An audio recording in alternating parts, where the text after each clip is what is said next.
Hello everyone, I hope आप लोग बहुत अच्छे होंगे।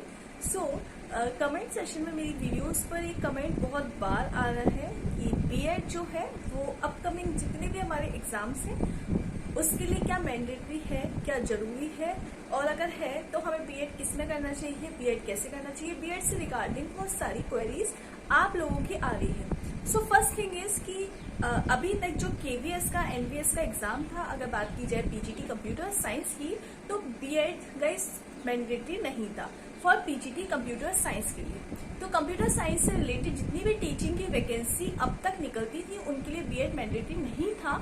लेकिन अभी DSSS की जो वैकेंसी निकली थी उसमें बीएड बोला था। साथ ही अभी इससे पहले और भी जो भी वैकेंसी निकली है रिसेंट, उसमें बीएड मांगा है। आइदर आप कंप्यूटर साइंस से बीटेक हो, एमटेक हो, बीई हो, बीसीए, एमसी हो, आपके पास कोई भी कोर्स है बट आपको बीएड मांगा है। उसका रीजन मैं बता दूं कि जो बीएड है वो एक बैचलर ऑफ एजुकेशन, वो एक टीचिंग कोर्स है।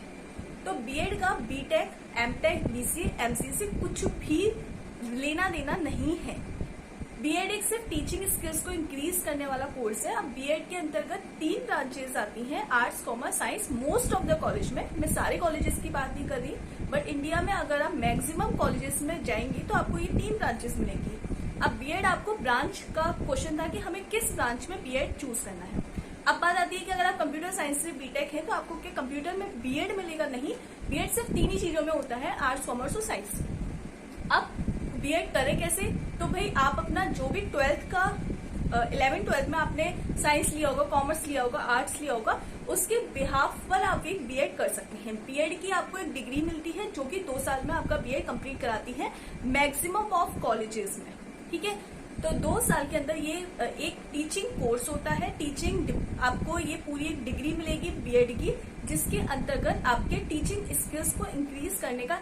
अभी आप कुछ लोग बोलते हैं अगर हमने बीटेक करा है तो हमें बीएड करने की क्या आवश्यकता है। ये पहले ऐसा नहीं था, अब पहले ऐसा नहीं था, अब ऐसा है। ये सारे जो क्वेश्चन है ये गवर्नमेंट ने डिसाइड करी है, मैंने और आपने, हम में से किसी ने नहीं। अब उनकी जो पॉलिसी है उसको हमें फॉलो करना है। अगर आपको बीएड नहीं करना है और आपको कंप्यूटर से रिलेटेड जॉब करनी है तो आई सजेस्ट कि आप प्राइवेट में जाइए, क्योंकि गवर्नमेंट में जैसे जैसे अपकमिंग वैकेंसी आएंगी, आज नहीं तो कल सभी लोग बीएड स्टार्ट करने वाले हैं, एज आई होप। क्योंकि अभी जितने भी रिसेंट एग्जाम्स हैं सब में बीएड मांगा है। तो या तो आप बीएड कर लीजिए या आप प्राइवेट में जाइए। दूसरा, और अगर आपके पास बीएड नहीं है और आप नहीं भी करना चाहते हैं तो भाई आप वैकेंसी का वेट करिए। तब वैकेंसी मे भी 2024 में हो, तो 23 की लास्ट में हो या 25 में हो, तो आप क्या है, नहीं मांगा है तो आपके लिए अच्छी बात है, आपके लिए प्लस पॉइंट है। बट मांग लिया तब, इससे अच्छा जितना जल्दी हो सके आपको, अगर टीचिंग में इंटरेस्ट है तो आप बीएड कर लीजिए। और अगर टीचिंग में इंटरेस्ट नहीं है तो भाई आप अपने कॉर्पोरेट वर्क में जाइए, इंजीनियर है या कंप्यूटर से रिलेटेड बाकी और सेक्टर्स में ट्राई करिए। टीचिंग में जाना है तो मेरे अकॉर्डिंग आपको बीएड करना पड़ेगा एज पर गवर्नमेंट पॉलिसी। ये मैं नहीं बोल रही, गवर्नमेंट से रिलेटेड जितने अपकमिंग एग्जाम्स है सभी में मांगे हैं। और आपको बीएड 3 ब्रांचेस से चूज कर सकते हैं, जो भी अभी मैंने बताया था, आर्ट्स, कॉमर्स और साइंस। अब साइंस के लिए जिन्होंने 11th-12th साइंस में किया था, ऑब्वियसली बात है उन्होंने ही बीटेक और आगे कंप्यूटर में डिग्री ली होगी, तो आप साइंस चूज करेंगे सपोज। अब बीएड के अंदर आपको क्या सिखाया जाएगा? देखो 5 से 6 सब्जेक्ट, 5 to 6 सब्जेक्ट सभी कॉलेजेस या सभी यूनिवर्सिटी अप्लाई करती हैं। वो जो सेकेंड ईयर आपका होता है लास्ट सेमेस्टर, उसमें आपके 5 ही सब्जेक्ट्स होते हैं। उसमें प्रैक्टिकल्स होते हैं, जो कि आपके प्रैक्टिकल एक जस्ट लाइक आपको फाइल बनानी होती है, और फाइल में वो सारी प्रोसेस आपको कॉलेज जाएंगे तो समझ में आ जाएगा। बेसिकली टीचिंग से रिलेटेड जो सब्जेक्ट्स होते हैं वही बीएड के अंदर। इवन डेट आप ये चीज जब वहां पर जाएंगे, बीएड में पढ़ाई करेंगे बीएड के कोर्स के लिए, तो आपको ये चीज फील होगी कि 80% ऑफ सब्जेक्ट्स वहां पर टीचिंग से रिलेटेड ही है। अगर एग्जाम्पल के तौर पर अभी जिन लोगों ने रिसेंट केवीएस का लास्ट टाइम एग्जाम दिया था, केवीएस पीजीटी कंप्यूटर साइंस या एनवीएस पीजीटी, तो वहां पे एक सब्जेक्ट आया था पेडागोजी। अब ये पेडागोजी, बीटेक वालों को पेडागोजी पढ़ने की क्या आवश्यकता है, या एमटेक वालों को, एमसीए वालों को पेडागोजी पढ़ने की क्या आवश्यकता है?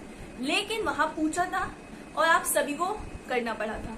क्या आपने केवीएस वालों से पूछा था कि पेडागोजी में हम क्यों पढ़े? पेडागोजी में क्या था? आपकी टीचिंग की स्किल्स, कि आप टीचिंग में किस तरीके से, भाई आप क्लास में जाएंगे एज अ कंप्यूटर टीचर, तो किस तरीके से आपको पढ़ाना चाहिए, बच्चों का क्या बिहेवियर होता है टीचर के लिए, किस तरीके से कैसा स्टूडेंट रिस्पॉन्स देता है, क्या बच्चों को मारना अलाउ है नहीं है, क्या बच्चों को किस तरीके के, बच्चों की सिचुएशंस क्या क्या होती हैं, बच्चे कितने तरीके के होते हैं, कौन सा बच्चा फिजिकली डिसेबल है, हैंडीकैप्ड है, तो उसको हम किस तरीके से ट्रीट करें। तो ये सारी चीजें हम पेडागोजी के अंतर्गत आती हैं, यानी टीचिंग स्किल्स। तो आपको अब एक बच्चा है क्लास में जो देख नहीं सकता, उसको आप कैसे ट्रीट करेंगे, उसको आप कैसे टैकल करेंगे, जो थोड़ा मेंटली वीक है उसको आप कैसे टैकल करेंगे, उसको क्लास से बाहर भेज देंगे, उसको अलग से थोड़ा सा समझाने की कोशिश करेंगे, उसके ऊपर एक्स्ट्रा एफर्ट्स करेंगे, या उसको घर वापस भेज देंगे। तो ये ऑप्शंस आपके केवीएस में इस तरीके के क्वेश्चंस आए होंगे। तो आपने ऐसे क्वेश्चंस, आप ये आपके मेंटली है कि आप कहेंगे ये तो हमें आता है, तो आता है, फिर भी भाई 40 से 60 नंबर का जब ये पेपर आता है ना, तो अच्छे लोग नहीं कर पाते उस समय। तो ये सारी जो चीजें होती हैं ये हम एक पूरे बीएड कोर्स के अंतर्गत पढ़ते हैं। तो बीएड करना इसीलिए जरूरी है, गवर्नमेंट इसीलिए कह रही है कि भाई एक टीचर ने बच्चे को मारा, बच्चे ने बुरा मान के सुसाइड कर लिया, अब आप उस कंडीशन को कैसे टैकल करेंगे? तो बच्चे आज के टाइम में बहुत सारे बच्चे सुसाइड करते हैं, गलत रास्ते पे जाते हैं। तो एक टीचर, एज अ टीचर की रेस्पॉन्सिबिलिटी, आप सिर्फ अपना सब्जेक्ट नहीं पढ़ा रहे हैं, उस बच्चे का भविष्य बना रहे हैं। तो उस बच्चे को कैसे डील करना है, वहां पर एक आपको यंग लोगों को 22, 25, 30 साल के लोगों को नहीं पढ़ा रहे हैं, वहां पर आप क्या पढ़ा रहे हैं? जो यंग बच्चे हैं। अगर आप पीजीटी हैं तो आप 9, 10, 11, 12 के जो बच्चे हैं, 14 से 16, 17 साल, 18 साल के बच्चे, उनको टैकल कर रहे हैं। आप टीजीटी भी बन रहे हैं तो आप 12, 11, 12, 13, 14 साल, 15 साल के बच्चों को पढ़ा रहे हैं।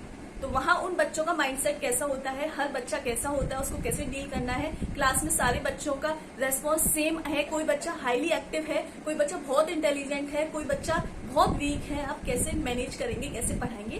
तो ये सारी चीजें हम बीएड कोर्स में पढ़ते हैं। बीएड से रिलेटेड बहुत सारी क्वेरीज आ रही थी, तो इसी वजह से मेरे को ये वीडियो बनानी पड़ी, क्योंकि सबके कमेंट में रेस्पॉन्स देना पॉसिबल नहीं हो पाता, और कभी कभी पुराने कमेंट्स हो जाते हैं तो हम नहीं देख पाते। और आप मेरे को इतना प्यार और सपोर्ट कर रहे हो, उसके लिए very very thank you so much. और ऐसे ही सपोर्ट करते रहिए प्लीज, आप इस चैनल पर जुड़े रहिए, और आपकी ऐसी क्वेरी मैं लेके आती रहूंगी। साथ ही हम लोग कंप्यूटर के रिलेटेड जितना भी कोर्स है ऑलरेडी चैनल पर अपलोड कर चुके हैं। साथ ही जो भी रिमेनिंग चीजें रह गई हैं, मैं कोशिश करती हूँ कि मोस्टली अपलोड करती रहूँ, आपके साथ जुड़ी रहूँ। तो बीएड के आपको क्वेरी समझ में आ गई होंगी कि बीएड कोर्स जरूरी क्यों है। बीएड कोर्स जरूरी इसलिए है कि आपको स्टूडेंट्स को किस तरीके से पढ़ाना है, किस तरीके से टैकल करना है। तो अगर आप टीचिंग में आना चाहते हैं तो बीएड कर लीजिए for TGT computer science and PGT computer science. और अगर आप टीचिंग में नहीं आना चाहते हैं तो आपको बीएड करने की नीड नहीं है। और अगर आपके पास बीएड नहीं है और अपकमिंग कोई वैकेंसी आती है जिसमें बीएड नहीं मांगा जाता है, तो आपके लिए वेल गुड है, अच्छी बात है। लेकिन आने वाले 1-2 साल के अंदर जितनी वैकेंसी आएंगी मैक्सिमम सब में बीएड मांगा जाएगा। तो बीएड अभी देखो, अब DSSB में भी बीएड मांगा गया था, और भी स्कूल्स में बीएड मैंडेटरी होता है। आप बीटेक हो, एमटेक हो, डॉक्टर हो, इंजीनियर हो, डजंट मैटर, बट टीचिंग में आना चाहिए। तो टीचिंग को पढ़ाना आना चाहिए, टीचिंग कोर्स को समझना है। गवर्नमेंट यही कहती है कि भाई आप बच्चों को पढ़ा रहे हो, वो बच्चे कोई 25-30 साल के लोग नहीं है, वो छोटे बच्चे हैं, छोटे इन द सेंस 18 साल से कम के लोग हैं। और इसी टाइम में बच्चे बहुत सारे क्राइम करते हैं, गलत रास्ते पे जाते हैं। तो पढ़ाने के साथ साथ गवर्नमेंट का जो मेन फंडा है वो ये है कि आप पढ़ाने के साथ साथ उनको कैसे डील करोगे, उनकी सिचुएशन को कैसे समझोगे। तो इसीलिए बीएड जरूरी है। तो बीएड अगर आपको टीचिंग में आना है तो करना जरूरी है एज पर गवर्नमेंट गाइडलाइंस। तो आई होप आपको ये चीज समझ में आई होगी। और बाकी कोई भी जानकारी चाहिए, कोई भी क्वेरी है, कमेंट सेक्शन में बताना बिल्कुल ना भूलें। और ऐसे ही जुड़े रहें, इन्फॉर्मेशन को ज्यादा से ज्यादा लोगों के साथ शेयर करें। हम लोग मिलते हैं ऐसे ही अपनी अपकमिंग बैचेस में और आपकी जो भी रिसेंट क्वेरीज है उनमें। So thank you very much, मिलते हैं अपने नेक्स्ट क्लास में। Have a nice day and good bye.